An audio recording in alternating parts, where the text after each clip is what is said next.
Fala galerinha do canal, tudo na paz? Vamos falar sobre essa maravilha que é Duranta Happens, mais conhecido como violeteira, cujo nome popular, pingo de ouro. Estou recebendo inúmeras perguntas de como cultivar essa maravilha, como eu não pensei nisso antes, pingo de ouro. Falo de todas as espécies de planta, de palmeira, de orquídea, etc. no canal, porém deixei de falar e passar em branco sobre essa maravilha que é o cultivo do pingo de ouro. Muito fácil de tirar estaquia, fazer mudas através dessa planta, poda e manutenção. Acompanhe o vídeo, roda a vinheta, vamos lá.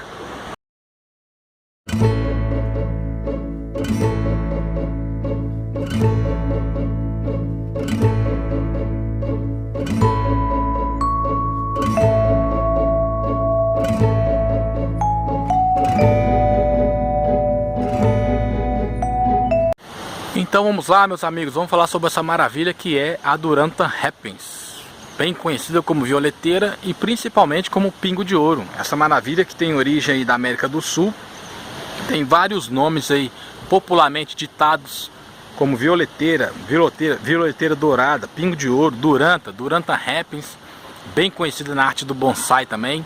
É uma planta que aceita muitas intervenções na arte do bonsai para cultivo, muitas podas de raízes. É uma planta bastante resistente, suporta muito sol, gosta de sol, está sempre verde nessa tonalidade amarelinha. Os paisagistas adoram trabalhar com uma planta dessa porque tem um custo extremamente baixo, tem uma praticidade para criar novas ramificações que seriam mudas através de semente, mudas através de estaquia. Então vou mostrar para vocês aqui o passo a passo de como cultivar uma maravilha dessa.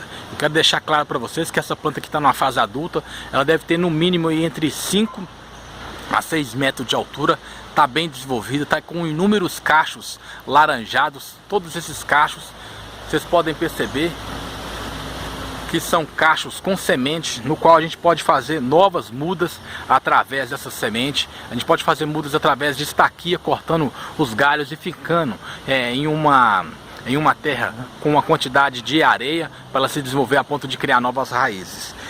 Uma planta dessa adora luminosidade. Se você quer cultivar pingo de ouro na sua casa, no seu sítio, chácara ou fazenda, o local mais indicado é o local que bata bastante sol. Aí ela consegue se desenvolver a ponto de criar novas ramificações, criar brotações, e na maioria das vezes você vai ter nesse local inúmeros animais, inúmeros insetos, principalmente voltado aí a abelhas, a beija-flores. Por quê? Porque como ela dá várias florações, vocês podem ver aí que aqui tem uma borboleta. Estou filmando ela bem de pertinho, é um privilégio também ter uma borboleta aqui.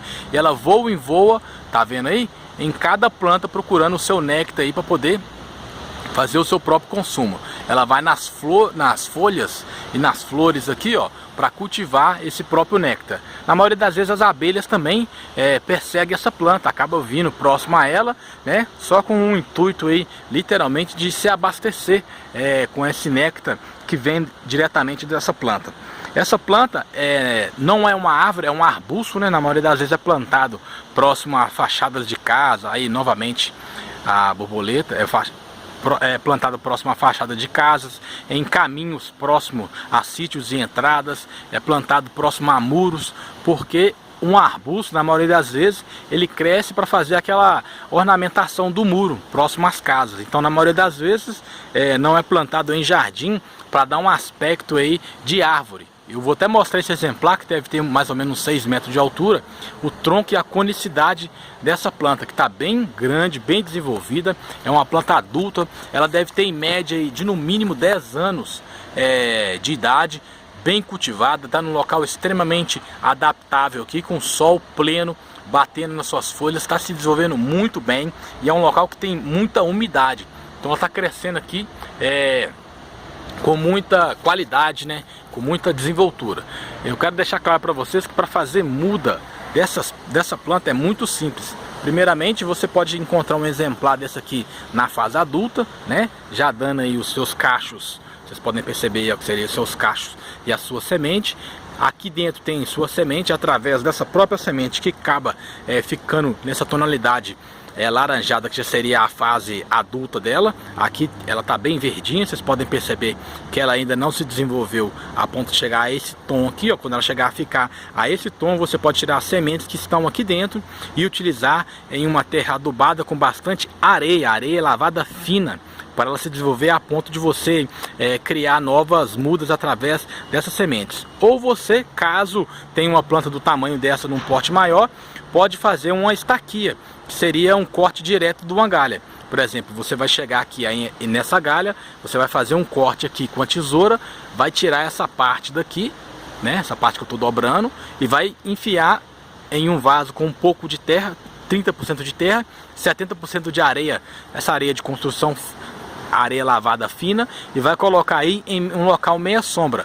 Provavelmente entre 1 a 2 meses, essa própria galha aqui vai criar raízes através dessa própria haste aqui, dessa própria estaquia, e vai se desenvolver a ponto de dar uma nova muda de planta, muito simples, muito prática. Ela aceita inúmeros tipos de intervenções, principalmente de poda. Se você quer ter uma planta desse tamanho e quer fazer um corte nela, uma topiaria com uma tesoura, um tesourão de jardim, para deixar ela num formato triangular, num formato redondo, essa é a planta extremamente perfeita, aceita muito bem isso.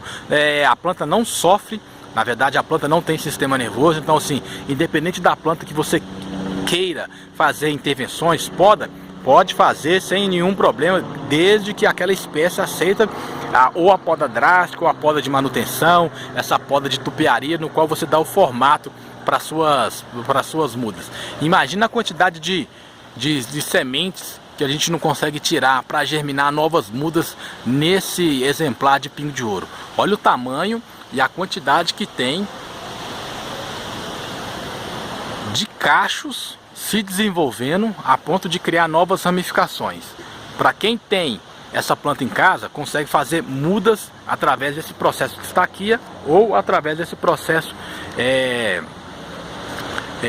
usando a própria semente. Lembrando que essa planta tem que ser adubada no mínimo, a cada 6 meses. Esse é um limite não só para essa espécie de planta, mas para a maioria das plantas. A adubação tem que ser constante aí, a cada 6 em 6 meses, para a planta estar sempre forte, sempre ramificada e sempre com esse verde, né? Esse verde e esse amarelo o ano todo.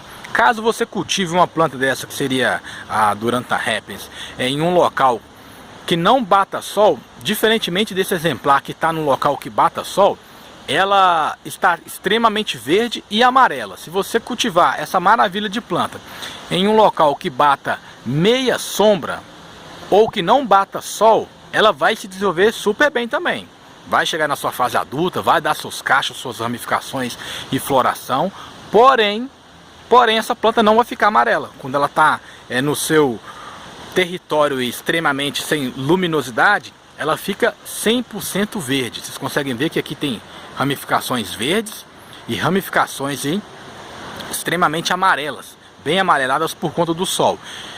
Ela estando amarelada não tem problema nenhum, não quer dizer que a planta está descuidada. Isso é porque o sol chega até a sua folha e acaba amarelando ela ali com a sua própria luminosidade. Não tem nenhum aspecto aí que diga que essa planta esteja com algum problema aí, ou com algum futuro aí, deficiência por conta de purgões, por conta de falta de manutenção ou de poda. Novamente aí, ó, a borboleta, vocês podem perceber, ela está aqui procurando néctar sobre a Duranta Happens. Cada folha ela vai de uma em uma procurando e acaba pegando aí o néctar necessário que ela precisa aí para se desenvolver.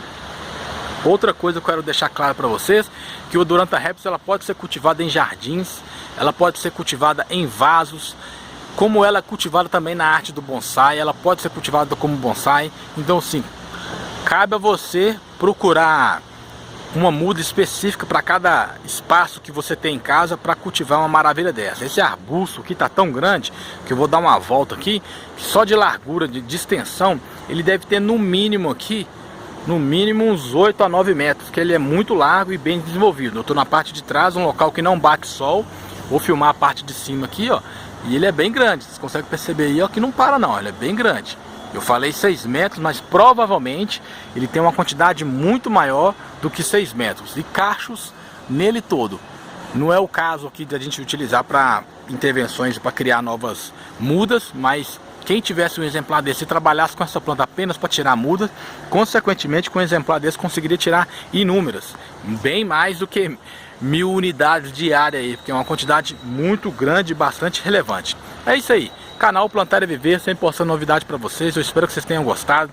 Duranta Rhapis é uma planta muito cultivada no Brasil, fácil, baixa manutenção, fácil manutenção em poda, em corte de galha, aceita muita intervenção, gosta de local meia sombra, adora local que tenha bastante sol, só o local que bata muito vento e que tenha muito frio, não é um local bem indicado para essa planta, para se desenvolver, porque o frio pode fazer com que as folhas e a folhagem dela se queime, a ponto de você ter algumas folhas dela extremamente murchas e secas, principalmente se ela chegar na sua fase adulta, a ponto de dar suas flores, porque essas flores aqui acabam sendo queimadas pelo frio. Quem está na região do sul aí, ó, sabe muito bem o que eu estou falando. Se está cultivando essa planta e tem ela em casa, provavelmente eles conseguem encontrar nessa planta esse aspecto, tá certo? Um abraço e fiquem com Deus e fiquem com essa maravilha que é a Duranta Rhapis.